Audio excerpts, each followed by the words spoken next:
Hello အားလုံးပဲထပ်ပြီးတော့မင်္ဂလာပါဒီနေ့မှာတော့ဒီ family profile ဖတ်တဲ့ဟာလေးကိုပြပေးမယ်ပေါ့နော်မနေ့ညကတင်လိုက်တဲ့ထဲမှာလာပြီးတော့မှ urgent မေးကြတာလေးရှိလို့အခုပေါ့နော်နောက်ထပ်အချိန်လေးလို့ပြီးတော့5 မိနစ်ကိုခက်မြန်လေးပြောသွားပါမယ်ဆိုတော့အခုလောလောဆယ်ကျွန်တော်လက်ထဲမှာရှိနေတာက profile က3ခုပေါ့နော်3ခုဆိုတော့မြန်လေးတွားလိုက်မယ်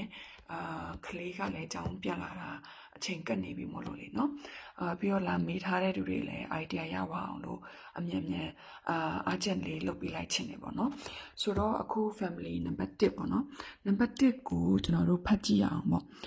ဒီအခုကျွန်တော် example ပေးထားတဲ့ family တွေကလေအကုန်လုံး Facebook ကနေရထားတဲ့ family တွေပေါ့နော်ဘာလို့လဲဆိုတော့တခြား platform ကနေယူထားတယ်ဆိုရင်သူတို့ရဲ့ confidential တွေပါလာမှာမို့လို့ကျွန်တော်က Facebook ကနေယူပြီးလိုက်တယ်နောက်ပြီးတော့နောက်တစ်ခုကသူတို့ခေါ်တဲ့ဟာလေးတွေကလည်းတော်တော်လေးကိုလေပြည့်စုံတယ်ပေါ့နော်သူတို့ရဲ့အလုပ်ခေါ်စာလေးက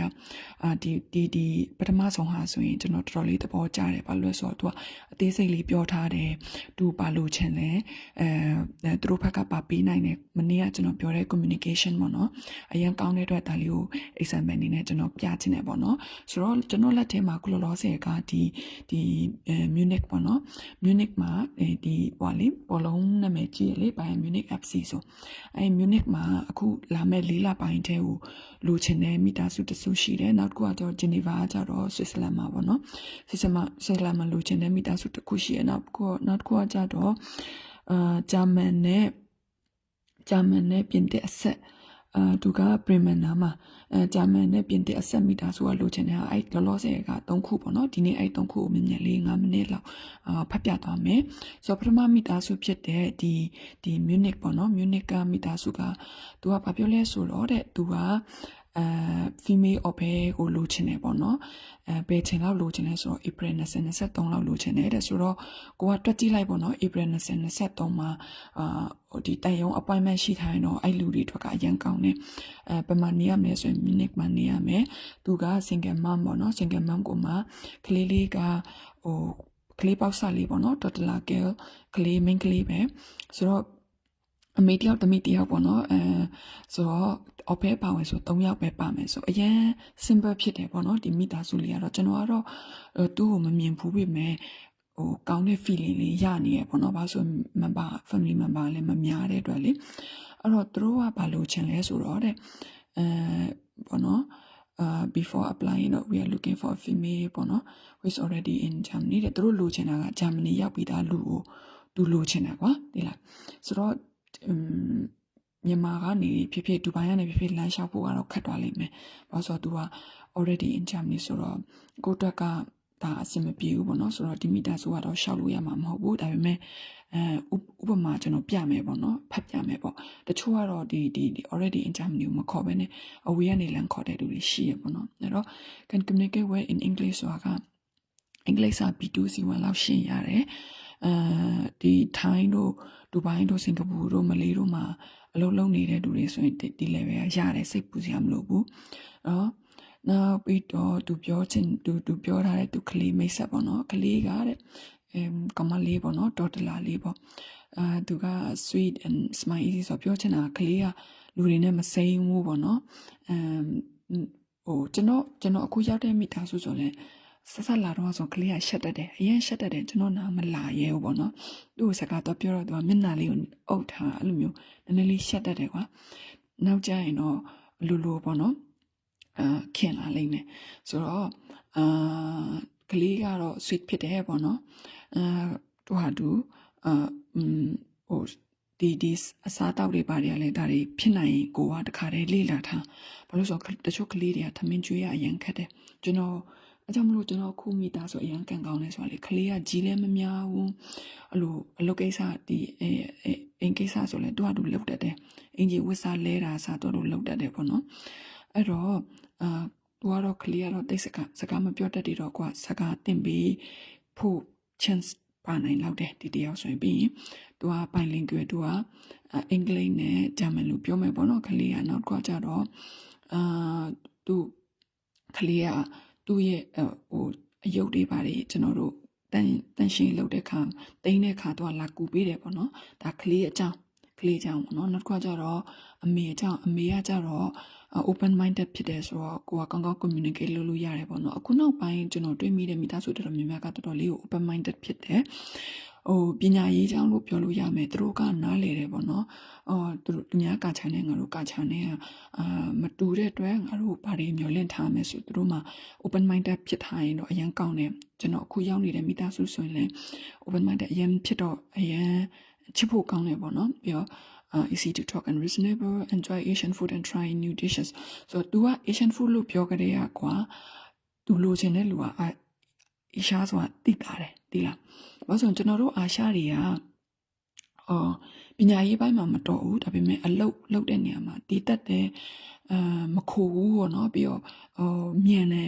က်လုပ်တယ်ပြီးရင်အများကြီးတင်ပေးစရာမလိုအာရှတွေကလေပြောရင်လက်ကြောတင်းတယ်ပေါ့နော်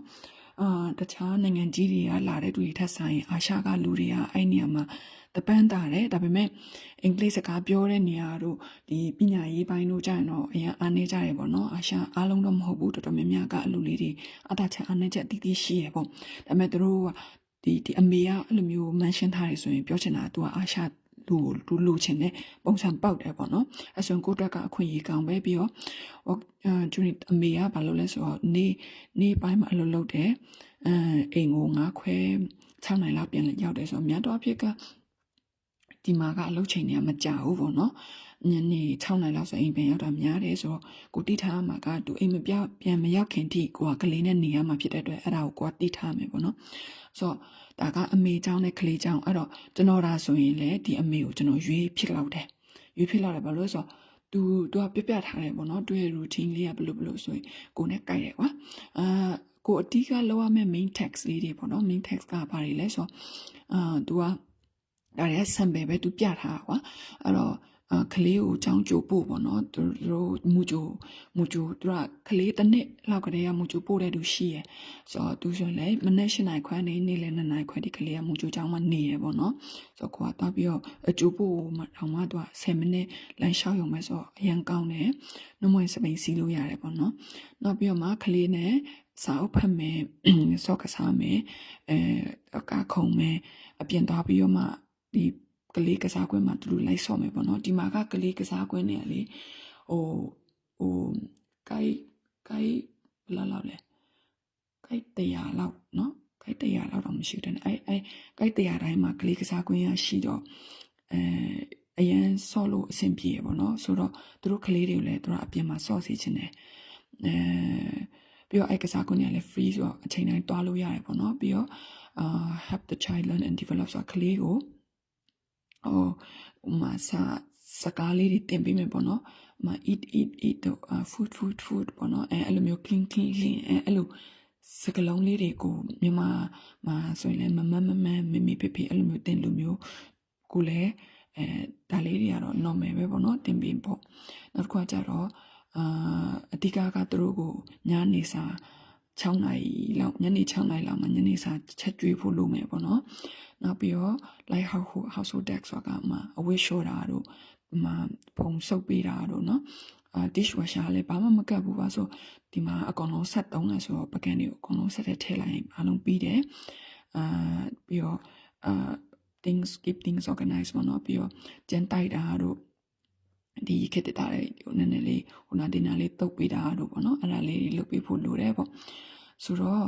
ဒါကကိုရောက်ရင်လောက်ရမယ့်အလုပ်ပေါ့နော်လောက်ရမယ့်အလုပ်အဲ့တော့သူတို့ရဲ့ daily routine ဆိုရင်ဒီမှာဆိုရင်သူ့အမေကတခါတည်းအချိန်ဆရာဆွဲထားပါတော့8ခွဲကနေ9နိုင်ဆိုရင်ကလေးကိုဂီတာဆိုတာခင်းတဲ့ကနေကိုပို့ပေးမယ်9နိုင်ခွဲမှာကလေးကိုကြောင်းကနေကြူလာပြီးတော့မှအပြင်မှာခဏဆော့ကစားမယ်3ခွဲကနေ9နိုင်ဆိုရင်တော့ကလေးနဲ့အိမ်ထဲမှာစာဖတ်လို့ရတယ်ကားလို့ရတယ်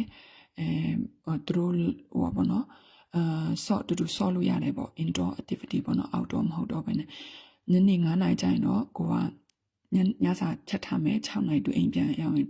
ညစာတူစားမယ်ပေါ့နော်ခွန်ခွဲ8နိုင်လောက်ဆိုရင်ကလေးကအိပ်ရဝင်ပြီဆိုတော့